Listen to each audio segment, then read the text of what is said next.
صاحب آپ کی بارگاہ میں سوال یہ ہے کہ آج کچھ لوگ کہتے ہیں کہ بھائی کسی کے بھی پیچھے نماز پڑھ لو، صرف نماز ہی تو پڑھنی ہے اور اہل سنت کے امام کا ہونا ضروری نہیں ہے، اور یہ مسئلہ نوجوانوں کے زیر بحث بھی رہتا ہے۔ تو اس حوالے سے شرعی حکم کیا ہے کہ نماز صرف سنی امام ہی کے پیچھے پڑھی جائے، کسی اور کے پیچھے بھی پڑھ سکتے ہیں؟ اور دوسرا، سنی امام کی عالم کی افادیت کے حوالے سے بھی کچھ گفتگو فرمائیں۔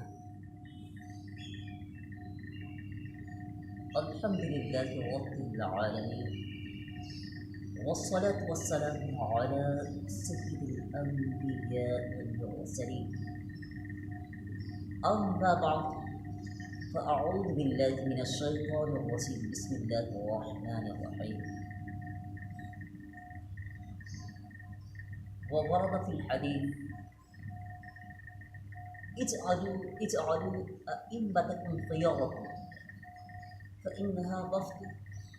ما بينكم وبين ربكم أو كما قال صلى الله عليه وسلم صدق رسوله النبي الكريم الأمين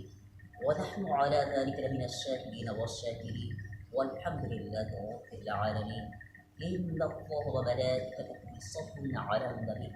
يا أيها الذين آمنوا صلوا عليه وسلموا تسليما اللهم صل على سيدنا مولانا محمد عدد ما في علم الله صلاة دائمة بدوام ملك الله جزاکم اللہ تعالی خیرا۔ ابھی جو آپ نے سوال کیا تو اس کے جواب میں نے وہ حدیث پاک جو پیش کر دی۔ اس کا مفہوم یہ ہے اجعلوا ائمتکم خیارکم فإنها وفد ما بینکم وبین ربکم او کما قال صلی اللہ علیہ وسلم۔ اس کا مفہوم یہ ہے کہ اپنے میں سے بہترین لوگوں کو امام بناؤ، کہ بے شک وہ امام، وہ ائمہ کرام تمہارے درمیان اور تمہارے رب کے درمیان وقت ہے، وہ وسیلہ ہیں۔ تو پاک پروردگار عز و جل کے حبیب علیہ السلام نے ارشاد فرمایا کہ اپنے میں سے بہترین لوگوں کو امام بناؤ۔ میرا تمثیل کہ جب کسی حاکم کے پاس یعنی کہ کوئی معروضہ پیش کیا جاتا ہے، کسی حاکم کے پاس جب کوئی معروضہ پیش کیا جاتا ہے تو اپنے میں سے بہترین کو نمائندہ بنایا جاتا ہے تاکہ وہ بہترین انداز سے ہمارے مسائل بیان کر سکے، تاکہ اس کا حل ہو۔ تو بلا تمثیل پاک پروردگار عز و جل تو علیم بذات الصدور ہے، لیکن اس کی بارگاہ کے آداب میں سے یہ ہے کہ اس کو امام بنایا جائے جو کہ بہترین یعنی اچھے عمل والا ہو۔ اور وجہ یہ ہے کہ جو فاسق و فاجر ہیں اور جو بد مذہب ہیں یہ قابل احترام نہیں۔ اور روایات میں آیا کہ من وقر صاحب بدعۃ فقد اعان علی هدم الاسلام، کہ جس نے کسی بد مذہب کی تعظیم کی تو اس نے اسلام کی بنیاد کو ڈھانے میں مدد کی۔ اللہ اکبر۔ اس نے اسلام کی بنیاد کو ڈھانے میں مدد کی۔ تو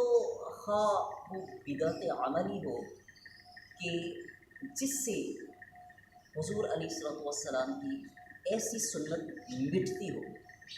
کہ جو مطلب سنت لازمہ ہے، سنت مؤکدہ ہے، یا پھر یہ تو وہ بدعت عملی والا جو فاسق و فاجر ہے وہ بھی اس قابل نہیں کہ وہ امام بنے۔ اور اسی طرح جو بد مذہب ہے تو یہ بد مذہبی کی نحوست تو اس سے بہت زیادہ ہے کہ وہ دائرۂ ہدایت ہی سے خارج ہے۔ تو جب وہ گمراہ ہے اور گمراہ کے بارے میں، بد مذہب کے بارے میں تو یہ ہے کہ فرمایا کہ ان مریضوا فلا تعودوا، جب وہ بیمار ہو جائیں تو ان کی عیادت مت کرو، اور جب وہ مر جائیں تو نماز جنازہ مت پڑھو۔ وَإِن مَاتُوا فَلَا تَشْهَدُوهُمْ،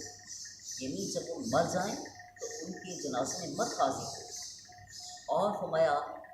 لا تواکلوکم ولا تشارکوکم ولا تناکحوکم ولا تصدوا علیکم ولا تصدوا معهم۔ میں نے یہ مشکات کے اندر یہ روایات موجود ہیں جو میں نے پڑھی، تو اس کا مفہوم یہ ہے کہ ان کے ساتھ مت کھاؤ، مت پیو، مت نکاح کرو، مت ان کی نماز جنازہ پڑھو، اور مت جو ہے ان کے ساتھ نمازیں پڑھو۔ تو فلہٰذا جو ہے ان سے دور رہنا جو ہے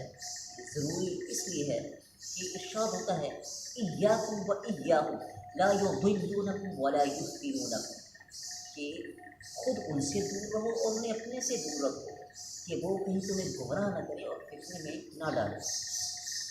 تو واقعات اس پہ بہت سی آیات طیبہ ہیں، اور جس کو اگر بیان کیا جائے تو مطلب وہ کافی ٹائم لگ جائے۔ تو واقعات اس کا خلاصہ یہ ہے کہ جیسے کسی عیسائی کو، کسی یہودی کو، کسی نان مسلم کو جو ہے وہ کھڑا نہیں کیا جا سکتا، تو اسلام کے اندر کی مسلمانوں میں سے بھی اسی کو امام بنایا جائے گا کہ جو اس کا اہل ہے، اور جو مطلب اس کے لیے اسلام اور ذکورت اور عقل اور بلوغ اور قرات اور معمول عن الفسق، یعنی اس سے فسق سے محفوظ ہونا یہ ضروری ہے۔ یہ امامت کی شرائط کہ امام جو ہے وہ مسلمان ہو، عاقل ہو، بالغ ہو، مرد ہو اور قاری ہو، اور یعنی عادل ہو، فاسق نہ۔ یہ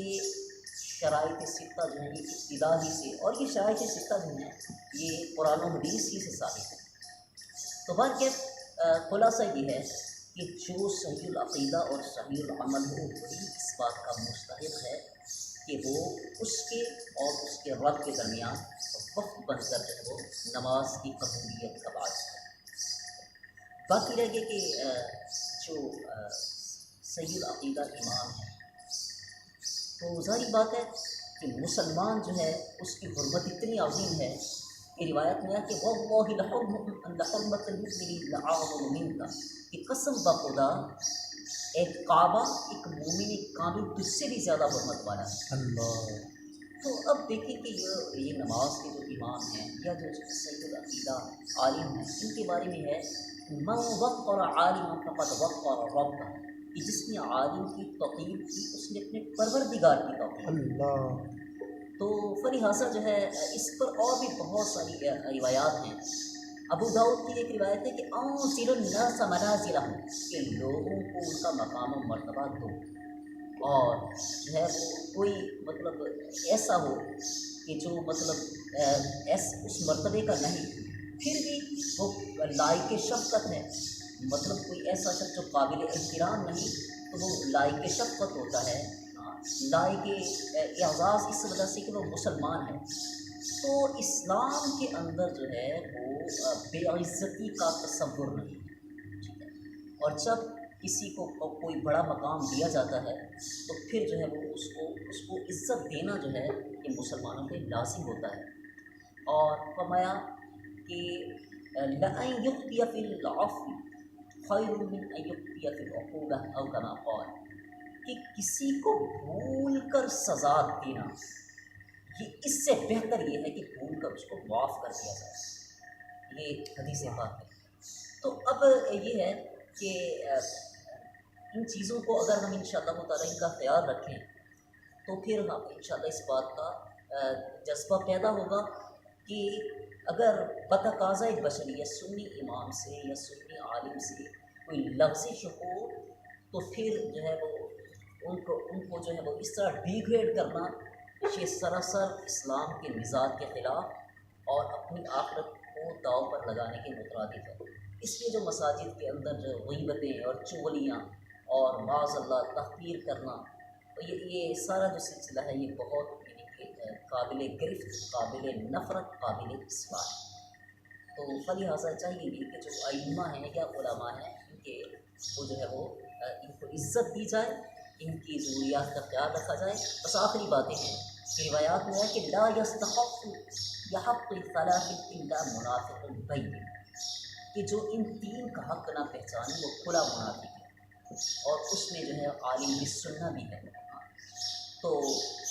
مطلب یہ ہے کہ اس میں سلطان اسلام ہے اور گشیبہ فی الاسلام ہے، یعنی اسلام میں جس کو بڑھاپا آ جائے، اور پھر جو ہے وہ عالم ربانی بھی ہے، یعنی صحیح عقیدہ عالم۔ تو لہٰذا جو ہے وہ ان کو کی توقیر کرنا جو ہے یہ ہم سب پہ لازم ہے۔ روایات میں آیا کہ اذا لم یکن العلماء اولیاء اللہ فلیس للہ ولی،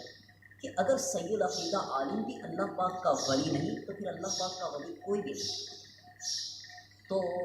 فلہٰذا جو ہے بس آخری باتیں ہیں کہ جس طرح توہین سے بچنا ضروری ہے تو تنکیر سے بچنا بھی ضروری ہے،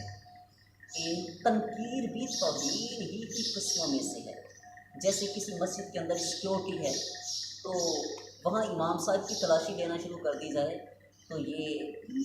یعنی کسی اور فساد سے بدتر ہے۔ ہاں جی ہاں، یہ معذرت کے ساتھ مجھے یہ بات کرنی پڑ رہی ہے کہ وہاں جو ہے یعنی یہ ساری چیزیں کس لیے ہیں؟ اگر ہم نے سنی عالم کو بھی یا اسلام جس کو مرتبہ دے رہا ہے اس کی بھی ہم نے توہین ہی کرنی ہے، تنکیر ہی کرنی ہے، تو تنکیر بھی ایک طرح کی توہین ہی ہوتی ہے۔ جی ہاں، تو اس لیے یہ کوشش کی جائے جہاں تک ہو سکے تو ان علماء کو تنکیر سے بچایا جائے، اور